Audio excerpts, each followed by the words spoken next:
200 божикни пакети со потребните намирници за една бадникова вечера денеска општина Штип додели на исто толку социјално загрозени семејства.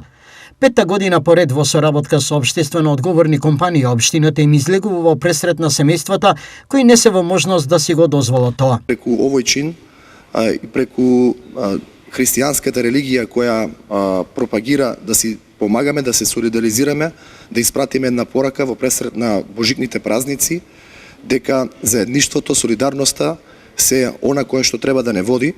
Посакувам радост, берекет, здравие во секој еден дом, во пресрет на Христовото раѓање и еве преку овој чин да си подадеме рака и да си помагаме, затоа што празниците се тие кои што не учат да ги споделуваме овие морални христијански вредности. Пакетите денеска се поделија преку урбаните заедници. Што за нив значи овој хуман гест? Представува секако хуман гест и ние ке нас во нашата местна заедница, во склоп на нашата местна заедница ке поделиме неколку бадникови или божикни пакети на неколку социјално загрозени семејства кои што ќе се поминат бадниковата вечер онака како што доликува христијански.